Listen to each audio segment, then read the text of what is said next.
l'incroyable histoire glaçante de la vie du roi Qarûn. Un roi qui s'est fié à son savoir, a défié Allah et son prophète et a fini par faire face à une destruction totale.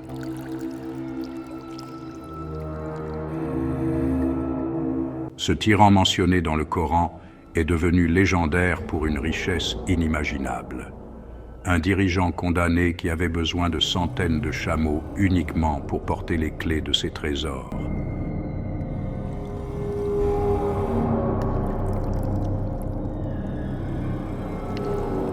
Un mécréant maudit, englouti sous la terre avec des tonnes d'or, et un esprit égaré, rempli de l'influence du diable. L'histoire ne s'arrête pas là. Une partie de son trésor, laissé il y a longtemps, aurait survécu jusqu'à aujourd'hui, mais demeure entouré de ténèbres. Ce qui est arrivé à ceux qui ont découvert ce trésor maudit est profondément bouleversant. Que devient-il Qarûn? Où se trouve aujourd'hui son trésor maudit? Encore une fois, nous vous présentons une autre histoire. L'histoire glaçante de Qarûn mentionnée dans le Coran. Si vous êtes prêts, découvrons les sombres secrets du deuxième roi le plus riche de l'histoire de l'islam.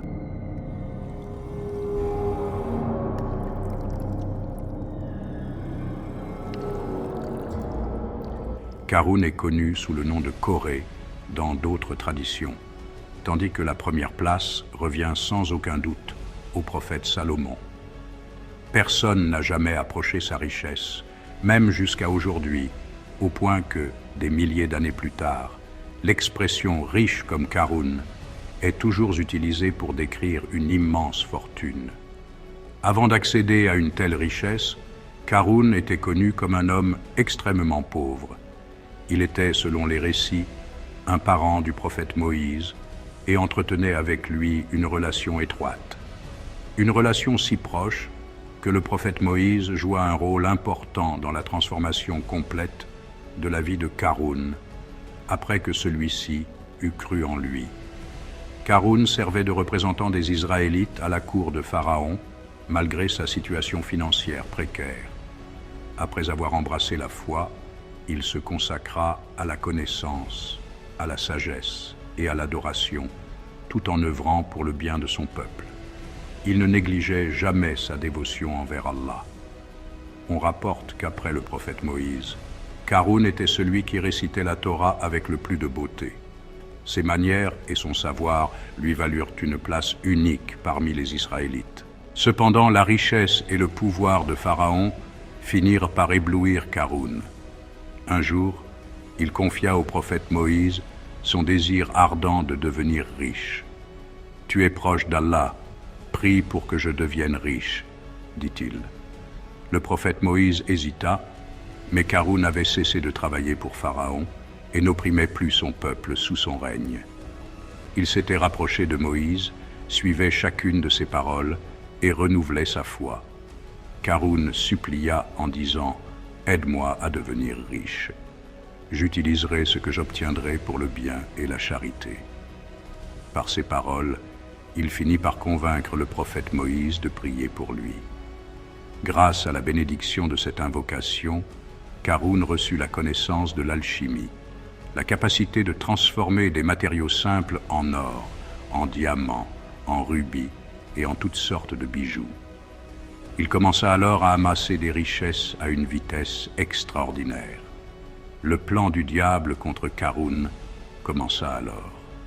Un jour, le diable maudit s'approcha de lui sous forme humaine et se lia d'amitié avec lui, dissimulant ses intentions. Il lui dit « Ô Qarûn, consacrons un jour par semaine au travail au lieu de l'adoration. » Qarûn, qui n'avait pas besoin de travailler grâce à l'immense fortune qu'il avait accumulée par l'alchimie, passait auparavant les 7 jours de la semaine en adoration. Mais la suggestion du diable était séduisante. Qarûn envisagea d'investir davantage ses richesses afin de devenir encore plus riche et accepta cette proposition. Il continua à adorer 6 jours par semaine et à travailler le 7e. Après l'avoir entraîné dans ce premier compromis, le diable suggéra ensuite Ô Karun, travaillons maintenant la moitié de la semaine et adorons l'autre moitié. Ainsi, nous gagnerons plus de richesses et pourrons donner davantage aux pauvres dans la voie d'Allah. Karun avait déjà commencé à renoncer à ses principes, et cette offre lui parut encore plus attrayante. Il l'accepta également. Le plan du diable portait ses fruits. Peu à peu, il le convainquit de prolonger encore ses heures de travail. Travaillons davantage et gagnons encore plus d'argent. Avec cette richesse, nous pourrons adorer davantage et apporter de la joie à encore plus de pauvres, disait-il. Karun était travailleur et croyant, mais il était aussi consumé par l'ambition et le désir de réussite et de richesse. Les ruses du diable révélèrent son amour caché pour les plaisirs de ce monde. À mesure que son cœur se remplissait d'ambitions mondaines, Karun commença à perdre toutes ses qualités vertueuses. Son orgueil et son arrogance grandirent de jour en jour. Karun commença à ressentir de la jalousie envers le prophète Moïse, tandis que Moïse ignorait totalement cette envie.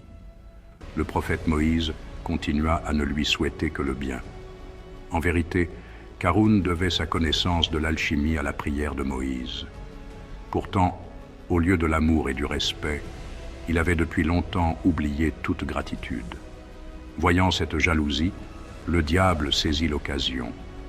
Karun devint obsédé par le prophète Moïse. À ses yeux, le respect et l'amour que les Israélites portaient à Moïse auraient dû lui être destinés en raison de sa capacité à transformer les métaux ordinaires en or et de ce qu'il considérait comme son propre labeur. Karun continua d'accroître sa richesse et de thésauriser ses biens.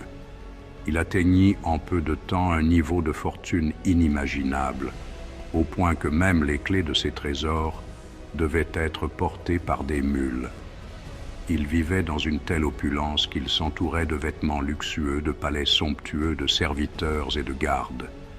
Tout ce qu'il possédait était orné d'or, d'émeraudes et de multiples pierres précieuses.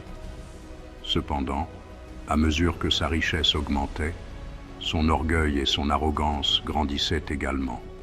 Karun oublia l'adoration et la réalité selon laquelle tous les biens appartiennent uniquement à Allah, comme le rappelle le Coran. Il devint l'un des transgresseurs. Mais cette immense richesse ne lui suffisait toujours pas. Il désirait être considéré comme le plus grand aux yeux de son peuple. Ses sentiments rappelaient l'envie du diable envers Adam et sa prétention à lui être supérieur. Karun savait qu'il ne pourrait jamais obtenir le même amour et le même respect de son peuple que le prophète Moïse. Il décida alors de faire le premier pas pour le discréditer. Cette décision allait conduire à un événement majeur.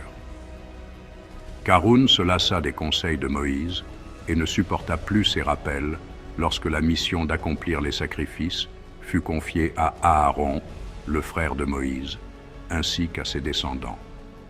L'envie cachée et l'arrogance de Karun devinrent encore plus visibles, alimentées par la colère. Karun confronta Moïse et dit « Ô Moïse, tu as confié à ton frère Aaron la mission d'offrir les sacrifices, alors que je n'ai rien reçu de semblable. Pourtant, je récite la Torah avec aisance. Comment puis-je supporter une telle injustice ?» Moïse répondit calmement, « Cette mission et ce rang n'ont pas été accordés par moi, mais par Allah, le Tout-Puissant. » Cependant, Karun insista et déclara qu'il n'accepterait cela que si un signe lui était montré. Moïse rassembla alors les notables des Israélites et dit « Apportez vos bâtons. Nous les placerons dans un lieu désigné. Celui dont le bâton deviendra vert et produira des feuilles sera celui qui mérite cette mission. » Les bâtons furent apportés et déposés dans le lieu de culte. Parmi eux, seul le bâton d'Aaron devint vert et se couvrit de feuilles, manifestant ainsi un miracle évident. Moïse se tourna vers Karun et dit « Ô Karun, est-ce moi qui ai accompli cela ?» Karun, bien que stupéfait, laissa son orgueil aveugler son jugement et répondit « Ce n'est que de la sorcellerie. » Frustré, il s'en alla, mais sa rébellion contre Moïse ne s'arrêta pas là. À une autre occasion, Allah, le Tout-Puissant, ordonna aux Israélites d'attacher des bandes bleues à leurs vêtements. Qaroun se rebella également contre cet ordre, prétendant qu'il ne s'agissait que d'un moyen de distinguer les maîtres des esclaves, et refusa d'obéir. Le ressentiment de Qaroun envers Moïse s'intensifia. Le feu de la jalousie dans son cœur le consumait de l'intérieur. Pour rallier les gens à sa cause, Qaroun commença à organiser de somptueuses fêtes et à tenir des discours mettant en avant sa prétendue supériorité. Il refusa aussi de s'acquitter de la zakat sur ses biens, malgré les rappels répétés de son obligation. Qaroun fit la sourde oreille au conseil de Moïse, lorsque celui-ci l'exhorta à s'en acquitter. Il oublia qu'il devait sa fortune à Moïse et déclara avec arrogance : « Me convoitez-vous pour ma richesse ? C'est moi qui ai acquis cette fortune par mon propre savoir. » Cet épisode est décrit dans le Coran ainsi. Qaroun faisait partie du peuple de Moïse, mais il se montra arrogant envers eux. Nous lui avions accordé de tels trésors que leurs clés pesaient lourdement sur un groupe d'hommes robustes. Des gens de son peuple lui dirent : « Ne sois pas orgueilleux, car Allah n'aime pas les orgueilleux. Recherche plutôt, à travers ce qu'Allah t'a accordé, la demeure de l'au-delà. N'oublie pas ta part en ce monde. Sois bienfaisant envers les autres comme Allah a été bienfaisant envers toi.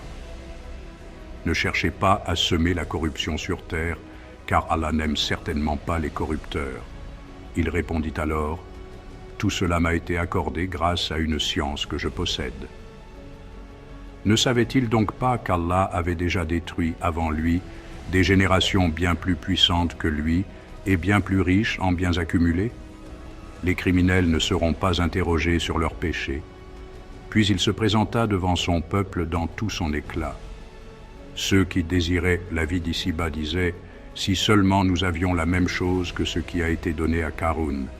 Il possède vraiment une immense fortune. » Mais ceux qui avaient reçu le savoir dirent : « Malheur à vous, la récompense d'Allah est bien meilleure pour ceux qui croient et accomplissent de bonnes œuvres, mais seuls les endurants y auront accès. » Alors nous fîmes engloutir la terre avec sa demeure. Il n'eut aucun groupe pour le secourir contre Allah, et il ne put même pas se secourir lui-même. Ceux qui, la veille encore, enviaient sa position dirent alors : « C'est certes Allah qui accorde largement ou mesure les subsistances à qui il veut parmi ses serviteurs. Si Allah ne nous avait pas favorisés, il nous aurait sûrement fait engloutir à notre tour. En vérité, les mécréants ne réussiront jamais. » Sourate Al-Qasas, versets 76 à 82. De ces versets coraniques, nous comprenons que les biens de ce monde, lorsqu'ils sont accordés à quelqu'un comme épreuve, ne reflètent ni son rang ni sa valeur auprès d'Allah. Comme l'a dit notre prophète bien-aimé Muhammad, que la paix soit sur lui, si le monde avait auprès d'Allah la valeur de l'aile d'un moustique, il n'aurait même pas accordé une gorgée d'eau à un mécréant. La grande calomnie de Qaroun contre le prophète Moïse survint lorsque la zakat devint obligatoire pour les Israélites. Qaroun ne put l'accepter.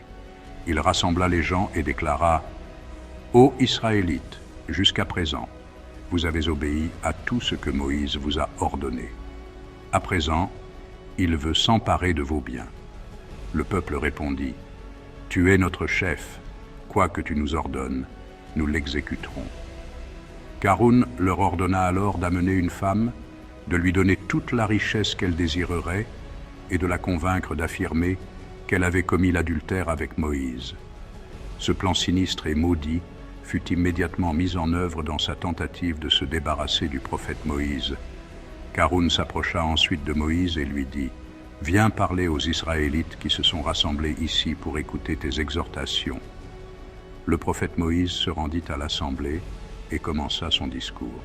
« Ô Israélites, quiconque accuse faussement quelqu'un d'adultère sera fouetté. Celui qui commet l'adultère, s'il est célibataire, recevra 100 coups de fouet, et s'il est marié, il sera châtié jusqu'à la mort. » Voyant l'occasion, Qaroun demanda : « même si cette personne était toi? Moïse répondit, oui, même si c'était moi, la même sanction s'appliquerait. Haroun déclara alors, les Israélites prétendent que tu étais avec telle femme. Le prophète Moïse répondit, faites avancer la femme. Si elle affirme cela, alors ce sera la vérité. La femme fut appelée. À son arrivée, le prophète Moïse lui demanda, ai-je été avec toi comme ils le prétendent? Lorsqu'elle vit le prophète Moïse debout devant elle, elle changea d'avis et déclara, non, ils mentent, ils m'ont payé pour t'accuser à tort. En entendant cela, Haroun et les gens présents furent frappés de stupeur. La foule se mit à crier, nous croyons au Seigneur de Moïse. Cet instant marqua le début de la chute de Haroun. Le prophète Moïse se prosterna immédiatement en signe de gratitude envers Allah. Allah lui révéla alors, « Aujourd'hui, j'ai soumis la terre à ton commandement. Ordonne-lui ce que tu veux. » Le prophète Moïse ordonna alors à la terre de les engloutir. À chaque ordre, la terre les engloutissait davantage, d'abord jusqu'aux genoux, puis jusqu'à la taille, puis jusqu'au cou. Pendant ce temps, Haroun et ses partisans imploraient la miséricorde de Moïse. Mais le prophète Moïse, ferme dans sa mission, continua d'ordonner à la terre de les engloutir entièrement. Ce n'était pas seulement une offense personnelle, mais une attaque directe contre la révélation divine, dont il était le messager. Pour une telle trahison et un tel crime, le prophète Moïse ne pouvait accorder le pardon. Ainsi, Haroun, ses partisans et tous leurs trésors furent engloutis dans les profondeurs de la terre. Allah dit dans le Coran, « Nous fîmes alors en sorte que la terre l'engloutisse, lui et sa demeure.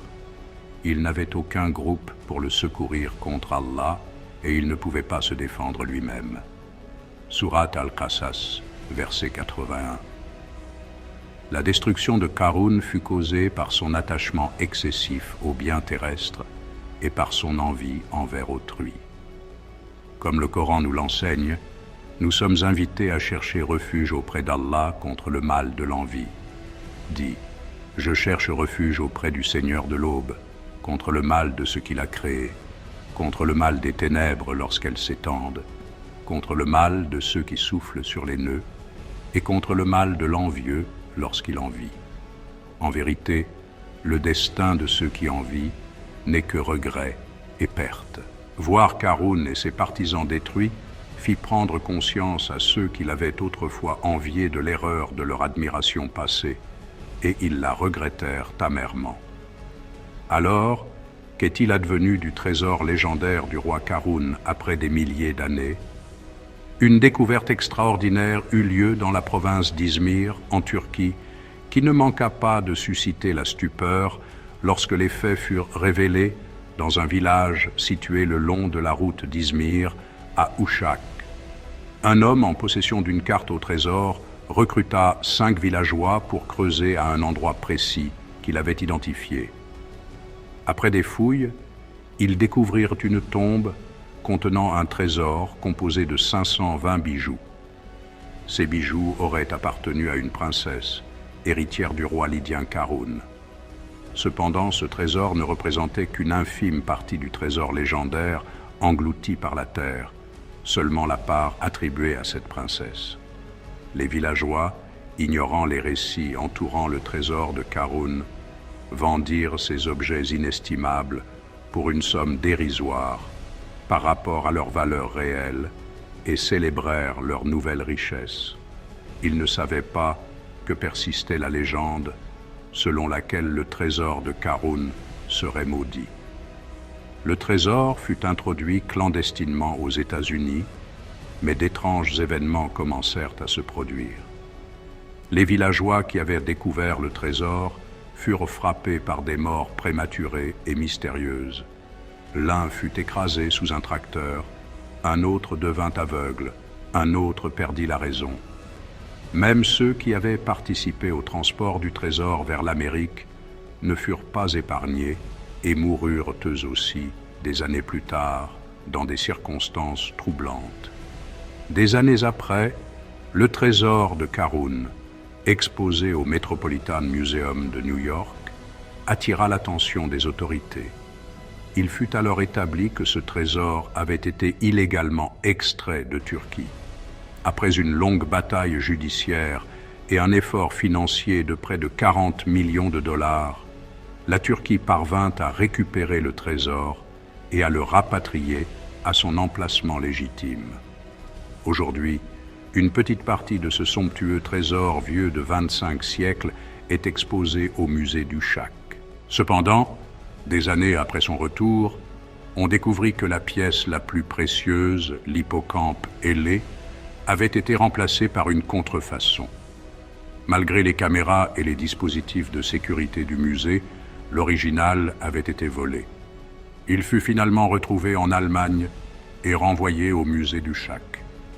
Si jamais vous vous trouvez à proximité, ne manquez pas l'occasion de contempler le trésor de Qarun, mais, par précaution, il est peut-être préférable de ne pas trop s'en approcher. Quant à la partie légendaire du trésor qui demeure encore enfouie sous la terre, certains pensent qu'elle ne sera révélée que par le Mahdi attendu, qui la distribuera à ceux qui y auront droit lorsque son heure viendra, comme l'a rapporté le prophète Mohammed, que la paix soit sur lui. L'amour excessif des biens matériels constitue un voile entre l'homme et Allah. Lever ce voile dépend de nous. Certes, nous devons profiter des bienfaits qu'Allah nous a accordés, mais il faut se rappeler que les possessions matérielles sont éphémères. Tant que vous êtes riche, vos ennemis peuvent se présenter comme des amis. Mais lorsque vous perdez tout, même certains amis peuvent devenir des ennemis. En fin de compte, il est utile de se rappeler que tous les trésors de ce monde sont temporaires. Dans un hadith, le prophète, que la paix soit sur lui, a parlé de la prière et a dit que celui qui accomplit ses prières avec assiduité les trouvera comme une lumière contre les ténèbres, une preuve de sa sincérité et un moyen de salut contre le châtiment au jour du jugement. Quant à celui qui néglige la prière, il n'aura ni lumière, ni preuve, ni salut. Il sera ressuscité au jour du jugement, aux côtés de Qarun, de Pharaon, de Haman et de Ubay ibn Khalaf. Ces hadiths et d'autres semblables visent à mettre en garde les croyants contre la négligence de la prière. Être ressuscité avec ces 4 personnages s'explique ainsi. Si une personne est distraite par sa richesse au point de délaisser la prière, elle ressemble à un tyran riche comme Qarun. Si elle est absorbée par son pouvoir ou son autorité, elle ressemble à Pharaon, le roi oppresseur. Si sa fonction de ministre ou d'administrateur l'éloigne de la prière, elle ressemble à Haman, le ministre de Pharaon. Si son commerce ou son activité devient un obstacle à la prière, elle ressemble à Ubay ibn Khalaf. Il s'agit ici de ressemblances dans les comportements et les caractéristiques, et non d'un jugement de mécréance, ni d'une condamnation éternelle au châtiment. C'est là que notre vidéo s'achève, chers amis. Si tu regardes la vidéo jusqu'à maintenant, sache que tu es un spectateur précieux pour nous. Qu'Allah te bénisse, et merci d'avoir regardé. Aimez la vidéo afin de toucher davantage de musulmans. Assalamu alaykum wa rahmatullahi wa barakatuh. Que la paix soit sur vous.